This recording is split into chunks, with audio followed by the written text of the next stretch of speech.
Bom, galera, eu curti Besouro Azul, como eu falei pra vocês, é um filme bom. É um verdadeiro filme nerd, com referência a Dragon Ball, Tokusatsu, um dos filmes que mais foi fiel à base dos quadrinhos. É realmente aquele, tipo, suco dos gibis, sabe? Tá ali, tá o core dos gibis. E é um filme que abriu porta já pro novo universo DC do James Gunn, com Ted Kord, né, a raça The Reach. Teve a Bruna Marquezine brilhando e a personagem dela podendo se tornar super importante no futuro da DC, ou seja, ela pode voltar. No momento que eu tô gravando esse vídeo, o filme tá indo muito, muito mal nas bilheterias. Talvez a pior estreia da DC de todos os tempos. Então vamos também conversar sobre isso, o que tá acontecendo. Será que é o pior filme da DC da história? Vamos lá, bora falar sobre tudo isso nessa análise completaça.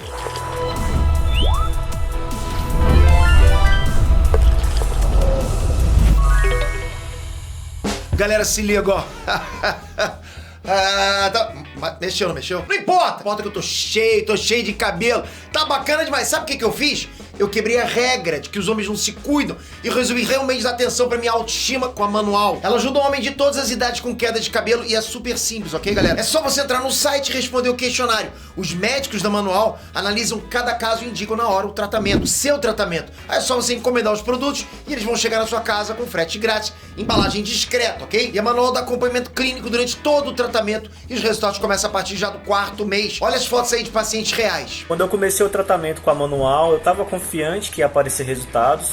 Não imaginei que fossem ser tão rápidos. A autoestima vai lá em cima, né? A gente se sente muito mais bonito, muito mais confiante. Eu não tenho tanto temor da calvície. Não, acho que tá realmente começando a fazer efeito. Aproveita que o Dia dos Pais tá chegando, imagina que presentão pro teu velho, maneiro demais. Bora todo mundo se cuidar, hein? E usa meu cupom de 40% de desconto na primeira compra. O cupom tá aqui embaixo, mas é por tempo limitado, ok? Então clica no link aqui embaixo e aproveita, galera, aqui, ó.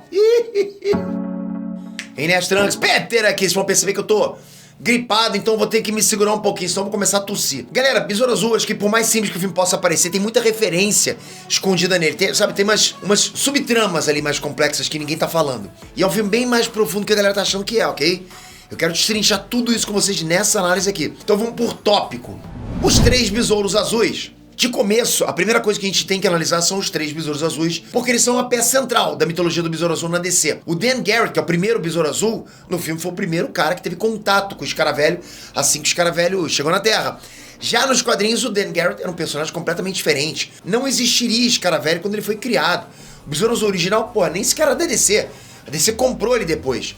Naquela época, o personagem era basicamente um arqueólogo egípcio, né, que ganhava poderes mágicos quando falava a palavra Kadidá. Kadidá era como se fosse Shazam dele, entende? Ele tinha esse segredo pra se transformar. Só que o tempo foi passando e o Dan Garrett não deu muito certo nos quadrinhos.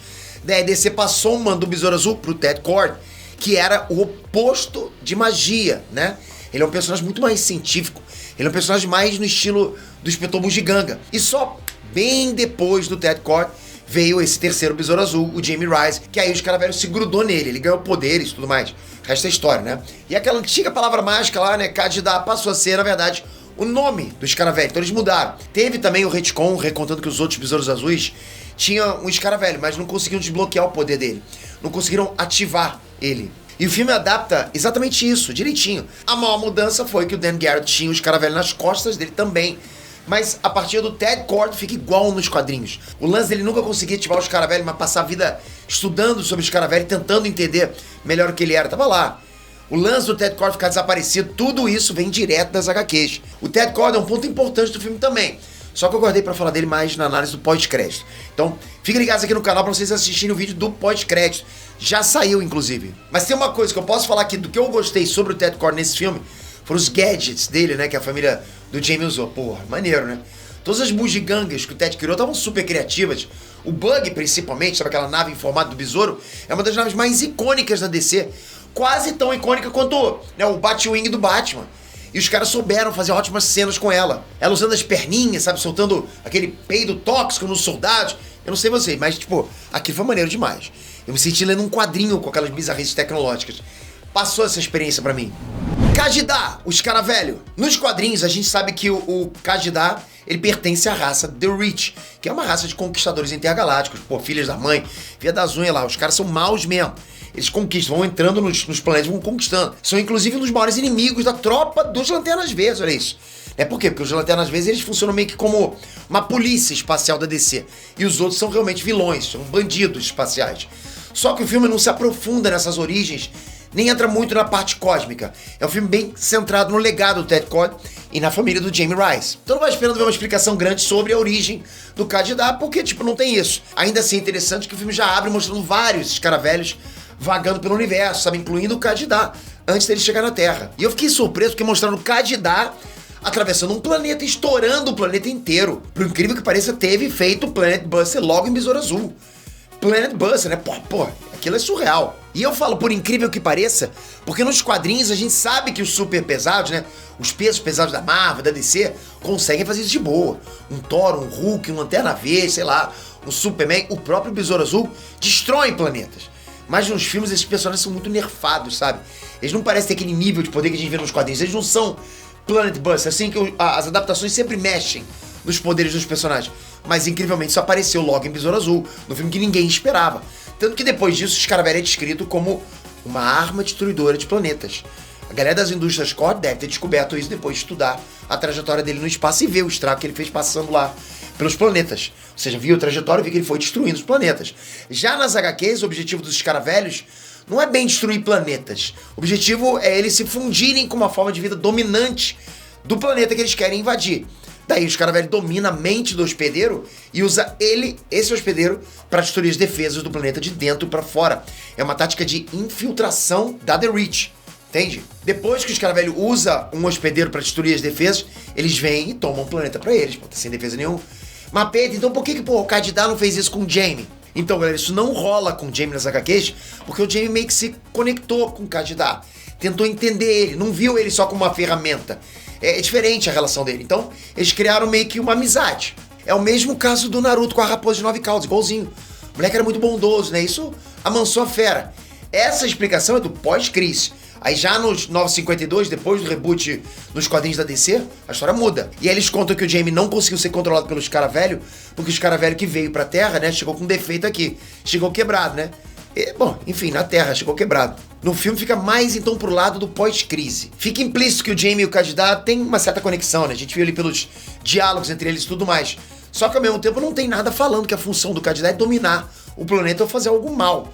Então fica esse vazio aí na origem do Kadidá. É um passado meio misterioso. O pós-crédito talvez tenha dado uma pista sobre isso, porque na história do filme, o Dan Garrett é o primeiro a usar o Escaravelho. E depois que ele morre, o Ted Kord tira o Kadidá do corpo morto do Dan Garrett e passa a estudar ele, né? O dispositivo lá, o Escaravelho. Eu não duvido que um desses estudos aí ele tenha achado a origem do Kadidá e ido investigar. E por causa disso tá anos preso por ter se metido com a The Reach. Isso é uma coisa que pode ficar aí para uma possível continuação de Besouro Azul. Ainda mais considerando que Besouro Azul termina com o Jamie e o Kadidá tendo uma conexão já quase simbiótica, a ponto do Jamie conseguir ouvir os pensamentos do Kadidá, a ponto de ele conseguir ver coisas da memória do Kadidá. Só que, né, tem que ver se vai fazer sentido, né? Porque o filme diz que o Escaravelho, na verdade, escolheu o Jamie, né? Naquele velho estilo da jornada do herói. O Jamie era um garoto comum, mas é o escolhido, estava predestinado, parará, esse negócio. Se a DC for continuar contando a história do Besouro Azul como deve ser, pô, vai ser um baita plot twist pra galera quando verem lá que o Kadidá era pra ser mal.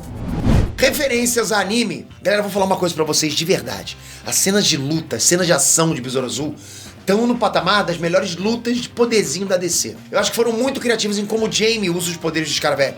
Várias das principais formas que ele usa nos quadrinhos estão no filme. As lâminas, o escudo, as asas, sei lá, a batedeira que ele faz lá pra atropelar os outros, aquele grampeador gigante que ele usa, sabe? As pistolas sônicas, sei lá, tudo mais.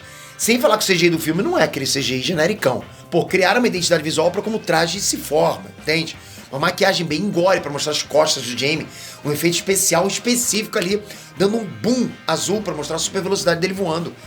Não foram naquela linha já do genérico, da porra, daquela coisa de nanotecnologia, aquilo já tava saquildo, né? Eu vi as lutas desse filme como se estivesse vendo as lutas do Besouro Azul nos quadrinhos. E não foram aquelas lutas que você fica cortando toda hora. Você realmente fica ali na ação, você sente o momento. As lutas duram bastante tempo, né? Você sente a tensão da ação.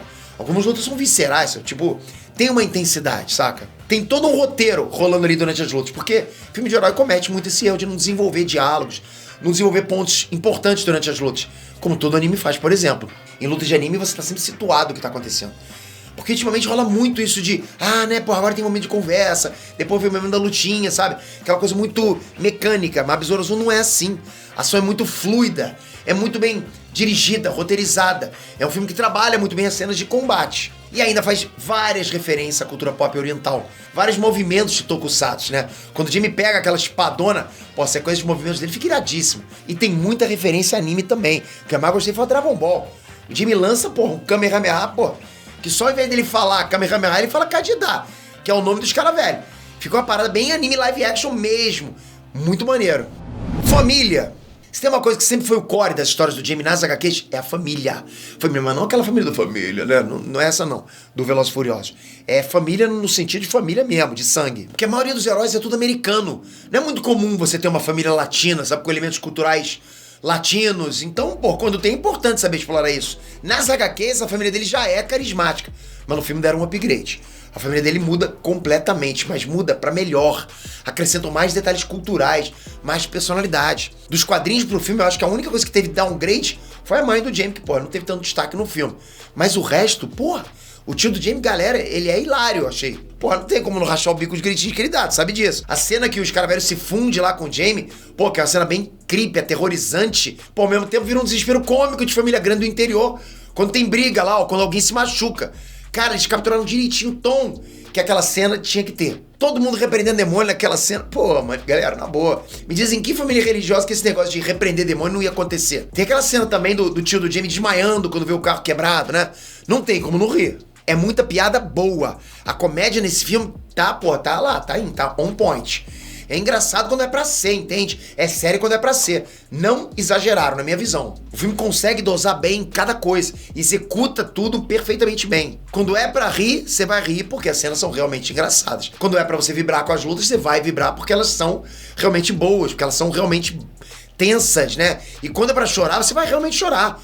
Não tem como não chorar. A cena da morte do pai do Jamie é uma das cenas mais realistas possíveis que você pode ver de morte familiar em filme de herói. O jeito que a família reage, o jeito que a vizinhança reage, além, é claro, de fazer um paralelo com a violência policial. Galera, aquilo ali é um negócio que vai mexer com muita gente. Quem já viu aquilo ali na pele vai sentir. Quem perdeu o pai vai sentir. Isso é porque os atores mandam muito bem. É o tipo de cena que eu acho que vai dar gatilho uma galera. Eu sei que tem gente que vai dizer que Besouro Azul, é genérico, é feijão com arroz e tal. E realmente, acho que ele pode até ser. Mas a diferença dele para a maioria dos últimos filmes de heróis é que ele executa o feijão com arroz de forma primorosa. Você vai recusar um feijão com arroz bem temperado, feito na hora, com franguinho grelhado, farofinha? Não vai, pô. E a carga dramática que teve na morte do pai do Jamie, pô, vou falar pra vocês que faz tempo que eu não sinto essa carga em filmes da DC. Muito tempo mesmo. E tem outras pessoas que roubam a cena da família, né? Você acha que não vão ter importância e de repente eles estão lá, tá brilhando. Tipo a avó dele, que durante, pô, a maior parte do tempo, ela só parecia ser uma velha caquética, senil. Aí chega no final, pô, você vê ela assumindo a liderança depois do marido da filha dela morrer e o neto dela ser raptado. Você descobre que ela era uma guerrilheira revolucionária, sabia usar, porra, minigun, sabia tática de infiltração. É um feijão com arroz que vem com churrasquinho misto, sabe? Vem com as sobremesas depois, com as tortas surpresa e funciona. Se tem uma coisa que funciona nesse filme, é a família. Né? Eu falei no meu review pra vocês. E eu queria de verdade que eles continuassem no DCU do James Gunn. Bruna Marquezine, como eu falei no outro tópico lá, tudo que esse filme se propõe a fazer, né, nesses trechos assim, ele faz bem, né, faz bem. Na medida do possível, ele faz bem. Você consegue diferenciar bem um personagem do outro, pô, pela bagagem cultural, pela criação, personalidade. São personagens numa tela, mas o filme consegue te passar a sensação de que eles existem, sabe? De que eles têm uma história, uma vida. A Jenny Court, por exemplo, que é a personagem da Bruna Marquezine, tem um background completamente diferente do background da família do Jamie. Você vê que ela é uma pessoa mais séria. Dá pra notar que ela é uma jovem que precisou amadurecer rápido, porque ela perdeu os pais cedo. A mãe morreu, o pai ficou desaparecido. Ela precisou assumir o cargo na empresa da família, né? Nas indústrias Cord. Ao mesmo tempo, ela teve boas influências dos pais. Diferente da Vitória Cord, da tia dela, que tá na empresa pela ganância. Pelos planos lá, megalomaníacos e tal, né? A Jenny tá ali pra fazer o bem. Ela é uma pessoa mais idealista. Ela não quer que as indústrias Cord fabriquem armas. Você vê claramente que tem um contraste cultural dela pra família do Jamie.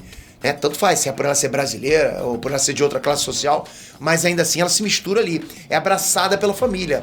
Rola ali uma afeição. A Jenny Codd é uma personagem com muito background emocional. Ela cresceu praticamente sem família. Tudo que sobrou da família pra ela é a empresa e a tia que compete com ela, né? Que é uma babaca com ela, que quer ela morta. Então você nota que a Jenny é uma pessoa que tava carente de uma família e foi abraçada pela família do Jamie. É o que eu tô dizendo, o filme pode ser feijão com arroz, mas todos os personagens têm um background histórico, um background emocional, um background cultural. E você percebe essas diferenças e vê que é um filme muito bem executado, quando você percebe essas nuances. Porque a Jenny poderia muito bem ser só mais uma namoradinha genérica, sabe? O par romântico do herói ficar por isso mesmo. Mas não. O roteiro se preocupou em criar momentos dramáticos pra ela, uma trama pra ela, sabe? Uma vilã pra ela. Inclusive é disso que a gente vai falar agora, nesse próximo tópico. Vilões. No filme tem 2 principais vilões. A Victoria Kord, que é a CEO das indústrias Kord, ela é vilã cabeça, ok? Mas também tem o Carapax, que é o vilão músculo. Eu lembro quando eu assisti o trailer, eu pensei, porra, vai ser uma coisa subgenérica da CEO sendo vilã, Carapax sendo o capacho dela, pensei isso. E quando começou o filme, eu realmente achei que tava indo por esse caminho. Tanto que no início o Carapax era só um militar aleatório que não falava nada e usava uma réplica da tecnologia dos caras velhos. Era puro músculo, pau mandado ali. Só que conforme o filme passava, mais nuances a gente ia descobrindo. A Victoria Kord, na verdade, era ressentida, porque o pai dela escolheu o irmão dela, o Ted Kord, né, pra herdar a empresa e não ela. Em pequenos diálogos, você conseguia entender mais o tipo de personalidade de pessoa que ela representa. E a treta dela com a Jenny era pessoal.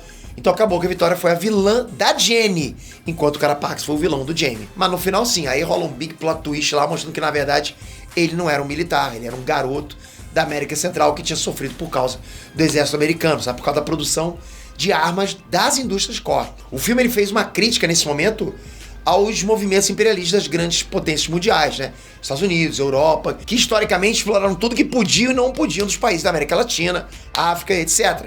Então quando o Carapax recobre as memórias no final, ele faz o trabalho sujo com a Victoria, ele mesmo. Resumindo, chega no final, tem um plot twist, um personagem que você achava que era raso, né, e superficial, na verdade tem um background bem profundo e com crítica social, que é uma coisa bem melhor que o Carapax dos quadrinhos, né, que era só um arqueólogo rival do Ted Kord que ficou preso lá no corpo de robô. Ele queria vingança, só isso. Aquele vilãozão genérico da Era de Prata.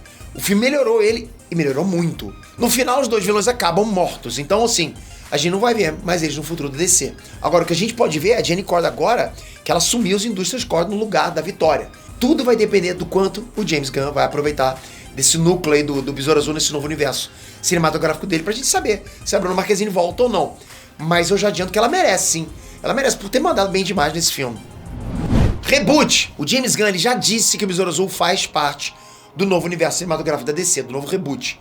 Mas fica a questão se ele falou isso só por falar, ou se realmente ele vai aproveitar os personagens do filme nesse novo DCU dele. Não dá pra saber. De repente ele falou alguma coisa pra promover o filme, né? Ah, não, a gente vai aproveitar e tal esse filme.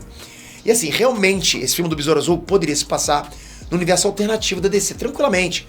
Não faz nenhuma referência ao antigo DCU do Zack Snyder. A única coisa que citam é que o Superman é de Metrópolis, o Flash é de Central City, o Batman é de Gotham City. Isso aí existe literalmente em qualquer universo DC, não precisa ser no canônico, né? Então realmente é uma possibilidade que esse filme já se passe, sim, no novo DCU. Ao menos eu gostaria, de verdade. Besouro Azul é o tipo de filme que agrada o povão, tem tudo que um filme de família precisa ter, tudo que um filme de super-herói precisa ter.